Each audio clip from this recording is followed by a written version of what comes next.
What's going on, everybody? Adam from South Harmon Fantasy Football here to bring to you again another really exciting episode. Today we're talking about Dynasty, how we can overall move and improve our Dynasty rosters. In order to do that, we got to be making things our money move.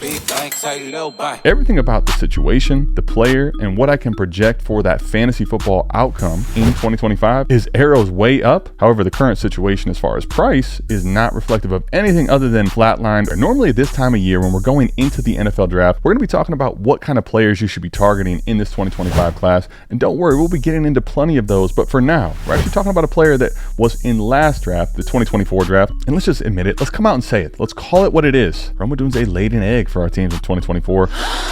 Our fantasy teams did not thrive with Odunze in the lineup, and as a matter of fact, the longer in which you kept Odunze in your lineup, your fantasy football team very likely died. And when you combine that with the fact that this 2024 class delivered outrageously upon unrealistic expectations that we put upon this class, it was historic in so many different ways. This wide receiver class, while Marvin Harrison Jr. and Odunze did not deliver on the lofty expectations, we got Malik Neighbors, historic. Brian Thomas Jr., historic. Ladd McConkey, so many different receivers actually delivered in a very high way. They also on the production side gave us way more than we should have expected for these young players. We have the tight end position. Brock Bowers has now reset what everybody thinks about the tight end position. And the quarterback, we had 6 quarterbacks drafted inside of the top 12, and while some of them were up and down, Caleb Williams being attached to Odunze, Jaden Daniels, the best quarterback, or certainly as far as the young quarterbacks, the one that you want to draft possibly at the 101 in startups right now. Not to mention we have young exciting players of Michael Penix Jr., JJ McCarthy. The list goes on and on. All of that really is kind of clouding what people think about with Odunze. I'm not here to tell you that Odunze had a great 2024 season, but if we're going to talk about 2024, let's go ahead and dig deeper. Let's talk about the important context of what took place in the 2024 season. Last season, there was actually less than 40 receivers, which had a total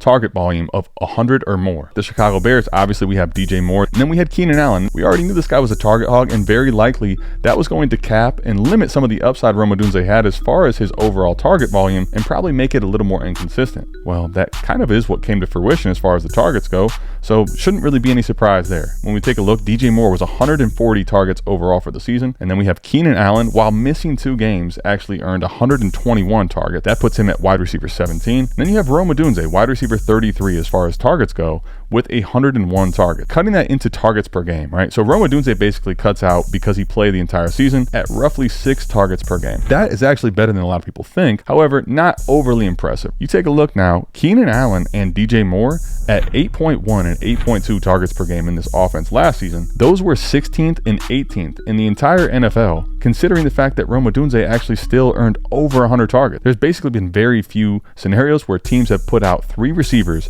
in the same season, which have all had over 100 targets. Keenan Allen now clearly out of the way. That's north of Brian Thomas Jr., that's north of Mike Evans, Chris Godwin, Ladd McConkey, Terry McLaurin, AJ Brown, Smitty.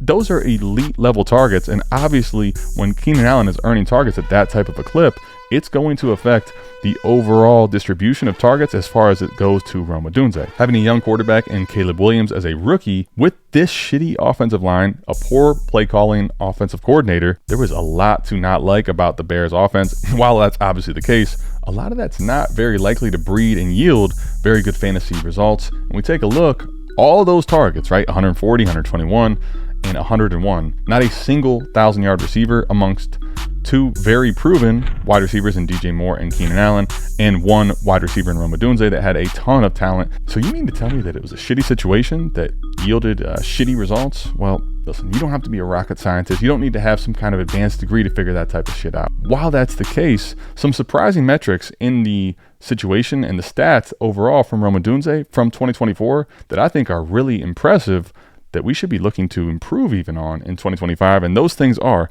number 2 overall in unrealized air yards, 917 unrealized air yards. Again, 917. He had as many unrealized air yards as basically anyone in the offense actually had receiving yards. Think about that for a second.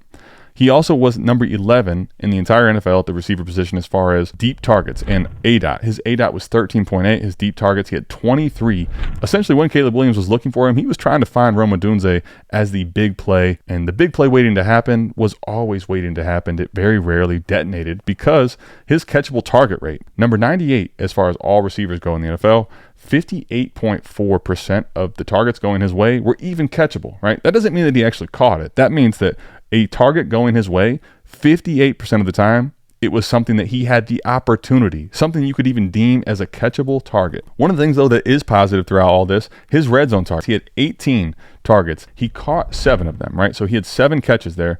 And when you think about that, he only had 3 touchdowns. Let's just cut to the chase. The reality is that it's very unlucky what took place there. And the odds are that he will have, if he continues to have this type of red zone target share, he will likely have a lot more opportunities in which he does score than 3. And the last thing that I actually really like, every single time Caleb Williams threw the ball to Rome Odunze, only about 58% of those were going to be a chance to actually catch the ball. But the fact that when he did have a chance to catch it, he came down with it. His contested catch rate, 13 in the NFL, 54.5% of the times. When you talk about Rome Odunze, it's a 55-45. Stop with this 50-50 bullshit. For all the people out there with pitchforks, the naysayers, the doubters, the non-believers of Rome Odunze, I get it. But hear me out. Let's close the page on 2024, if you will, right? Let's get into the next chapter, 2025. Remember, Rome wasn't built in a day. The entire Chicago Bears offense is night and day different from 2024. Out with Shane Waldron, out with Matt Eberflus. We are in now with Ben Johnson, proven track record offensive coordinator that has been wanted and desired by so many teams. He has now picked Caleb Williams and the Chicago Bears offense, basically staying in the division that he's most familiar with. And Ben Johnson coming over, some of the first moves that he makes here is basically going to be to address the interior of this offensive line. The left tackle was very mid, but the interior of this offensive line was absolutely horrible, and he needed to address it in a big way. If you think about the offensive line as a whole, the entire unit is basically only as strong as its weakest link. And when you take a look at the weakest link now, they have addressed the left guard, the center, and the right guard position in a huge way. And because they have such a great opportunity in front of them with what I like to call the quarterback cheat code. When you have a rookie quarterback contract, relative to the other teams in the NFL, pretty plain and simple, just thinking about it from this standpoint, even from the mid, the shitty, and the high-end quarterbacks that the other teams are paying, you have a discount of that quarterback on your roster. It basically allows you to juice the rest of your roster with skill players, your defense, and build him an unbelievable team during the 4 to 5 years of that rookie contract, depending on if you have the 5th-year option. Now, again, with this quarterback cheat code situation they basically went out and splurged as much as they could to try to improve the interior of this line. They went out in free agency, the clear-cut #1 center in free agency. That was Drew Dalman. They went out and signed him to a 3-year, $40 million contract, 28 guaranteed. The trades that they made for Joe Thuney and for Jackson at the left and the right guard here, absolutely massive. And they basically were able to send away late draft picks. Joe Thuney, they end up sending away a 4th to the Chiefs. Now, mind you, this is a guy that's getting older. He's 32, but he is stability. Basically, always is playing, hardly ever misses time, and is still considered at the moment one of the best left guards in the NFL for a 4th-round pick.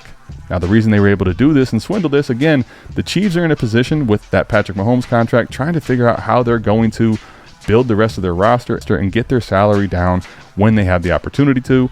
The Chiefs basically were able to get off of the entire contract that Joe Thuney has left. The Bears said, we'll take on the entire thing. So that's how they got it for only a 4th-round pick. Again, Jackson, they only sent away a 25/6 for Jonah Jackson. And mind you, this is because they're taking on all the money. Now their interior, at least on paper, is absolutely different. The entire offensive line is now a plus, not a negative for this team. Oh yeah, and Keenan Allen, that guy that was in the way last year with all those type of targets, he is not going to be back for the Chicago Bears.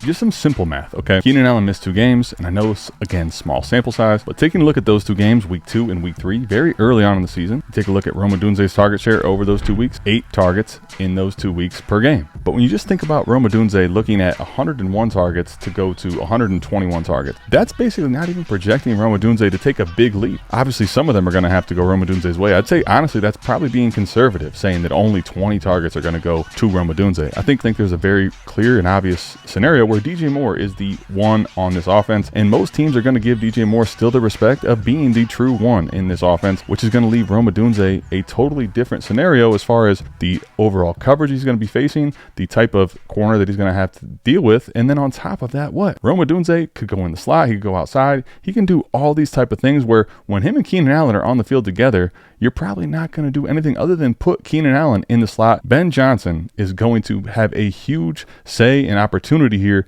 to really take Rome Odunze's game to the next level, and just being conservative, the targets are going to put him in the range of top 20 in the NFL. What I want to do is kind of give us the true comparative context that we need to really think about and kind of reframe and rewire the way we're thinking about Rome Odunze going into 2025. But I want to go ahead real quickly first. Let's think about the team investment that the Chicago Bears made into Rome Odunze. They obviously had the #1 overall pick. So taking the strip down memory lane, obviously Caleb Williams goes 101, then Jaden Daniels goes 102 to the Commanders. The 103 pick, that's Drake May going to the Patriots, right? So now at the 104, the Cardinals, they already have Kyler Murray. They take Marvin Harrison Jr. They're in a position to go ahead and take this elite wide receiver prospect that they have in front of them.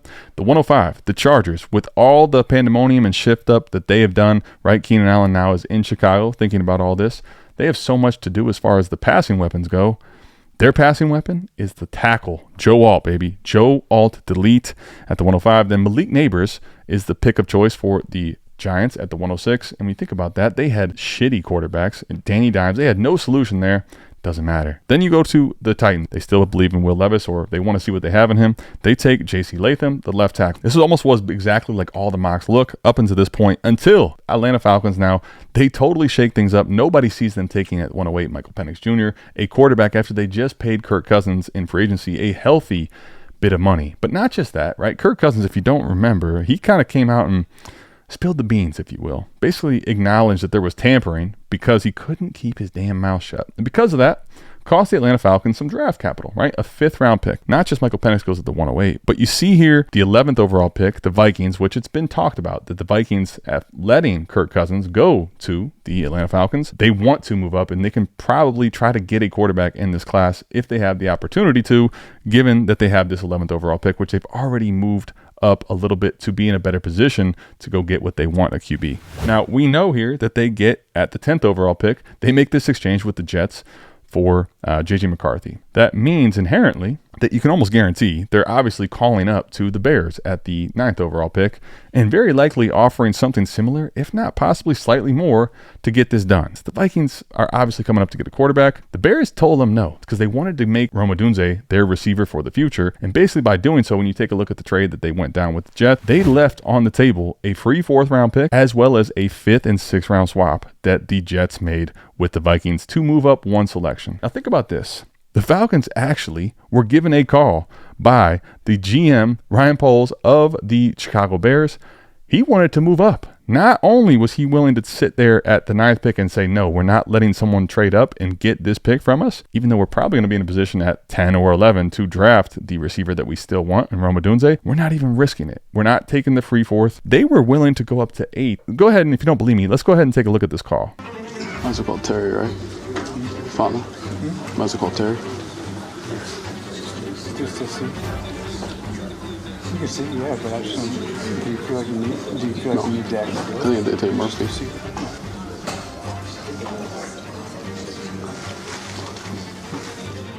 Would you move back one spot? Is that in the cards, or are you gonna go this way? Just like a future 4th. We did the same thing with Philly last year. Okay. Thanks. Yeah. So not only are they willing to basically tell that 4th round pick no, they gave up the opportunity and they were willing to add another 4th round pick to go ahead and secure Rome Odunze in elite territory at the 108. Just since while we're on this topic right now, you got to love the Atlanta Falcons because of this whole tampering issue that they didn't really foresee. They're down a 5th round pick. Chicago Bears are not coming up to 8 to take another quarterback behind Caleb Williams. They basically passed up on a chance to actually improve what that forfeited pick was. But they said no, they're just going to take Michael Penix at 8. Absolutely crazy shit that went down. Overall point though, the investment level in Rome Odunze, incredibly high. And what I want to do to kind of give you better context to think about for Rome Odunze is not just the current group of receivers and the budding stars that you're looking at. I want to go through and let's take a look at all the receivers that have been drafted inside of the top 10 in the NFL from this 2024 class all the way through 2010. And by narrowing it down to this list, right, we're talking about the team investment being extremely high and thinking about the situation that they now have going into their rookie season. What were their overall results? 2024, we obviously know here, Marvin Harrison Jr. had 116 targets for 885 yards. We had Malik Neighbors, 170 targets, didn't even play the full season. The most targets per game ever as a rookie by a country mile. He had the most targets per game of all players last year. Then you have Odunze at 101 targets. He's the 9th overall pick, 734 yards last season, okay? 2023, we don't have a single player drafted inside the top 10 at the receiver position. We go to 2022. We got Garrett Wilson had 147 targets for 1,103 yards.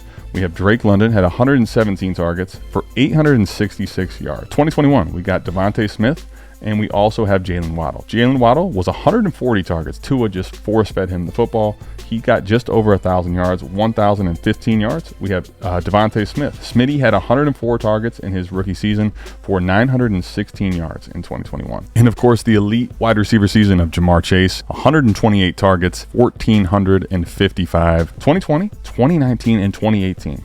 The NFL in those 3 seasons did not draft a receiver inside of the top 10. So we get to 2017, and 2017 is really good and important to think about because this is what a face planner looks like. Corey Davis drafted inside the top 10, Mike Williams drafted in the top 10, and John Ross just drafted inside the top 10 for the Cincinnati Bengals. Corey Davis, 375 yards. Mike Williams only had 95 yards. John Ross did not do jack shit. He had 0 yards in his rookie season. 2016, no wide receivers drafted. 2015 now, we got Amari Cooper as well as Kevin White were drafted inside of the top 10 here. So you got Amari Cooper. He on 132 targets actually had 1,070 yards for the Oakland Raiders that season. Kevin White unfortunately did deal with some injury. He only played 4 games. He had 187 yards in his rookie season. 2014 was a loaded wide receiver class. However, when we take a look at just the top 10 picks, right, OBJ is just going to miss that as he was the 12th overall pick. Top 10 picks, we got Sammy Watkins and Mike Evans. Sammy Watkins had 128 targets for 982 yards. Mike Evans, 122 targets for 1,051 yards. 2013, we have Tavon Austin. He was a complete bust, 418 yards in his rookie season, right? So there's a face planner. That's kind of what the face planner stats look like. 2012, Justin Blackmon came out of the gates having a great rookie season, and if it wasn't for all the problems off the field, he was on the trajectory to have a very promising career at the receiver position. In his rookie season for Jacksonville, he had 132 targets for 865 yards. 2011 class, you're talking elite of elite, right? You got Julio Jones and AJ Green. AJ Green had 115 targets in his rookie season for 1,057 yards. Julio Jones had 95 targets. He had 959 yards, just shy of that 1,000 mark, but he also missed 3 games. So again, if you were to pace this out, right, and give him the full 16 game credit, 117 target pace with 1,181 yards would have been his pace. Now, as far as the threshold though, 865 and 866, those are slightly different things than 734. I think it's close enough that you could definitely make the case that 734 does meet more of the threshold, right? The targets, the catches, they're all more aligned with that 865 or 866. But again, let's say you're not a believer. Let's acknowledge this naysayer mentality. One thing that we have to do, and we have not done at this point, we haven't discussed the situation for any of these players, which gets to the main point here. When you talk about rewiring and reframing, right? If you draft a receiver inside the top 10, that is extremely high draft capital. And the opportunity for a team to basically draft a wide receiver in that position, which is not going to slot immediately very high up the ranks, pretty rare, probably not going to happen if you think about it. And let's go ahead, let's not just think about it, let's see. Marvin Harrison in that season he was the wide receiver 1 for the Arizona Cardinals as far as just target volume, overall distribution. Malik Neighbors, wide receiver 1, not even close. Odunze now, right? Clearly 3rd on the pecking order. He was the wide receiver 3. Garrett Wilson, 147 targets. You got Drake London now, the clear wide receiver 1 on this offense. Devontae Smith, wide receiver 1 on his team. Jalen Waddle, wide receiver 1 on his team. These are no debate in their rookie season as far as the opportunity that they're getting. Face planners, it doesn't even really matter. We know that they didn't do well. Kevin White injured. Amari Cooper was the wide receiver 1B on his team. Michael Crabtree was getting a ton of targets as well. Sammy Watkins, 2014. He's the wide receiver 1 on that Buffalo Bills. Not even really all that close as far as target opportunity. Mike Evans was the 1B to Vincent Jackson that year for Tampa Bay. Clear 1A and 1B in that offense. Everything kind of funneled through those players. Justin Blackmon, the clear wide receiver 1 as far as target distribution again for the Jacksonville offense. AJ Green was the clear established wide receiver 1. Julio Jones was the clear wide receiver 2 actually. Roddy White had 180 targets. We know his season was elite. So he was the wide receiver 2. Everybody else, really more of a 1A, 1B situation where the targets are really 10 to 15 apart from the person in front of them. Almost all these players being the wide receiver 1, not the 1B.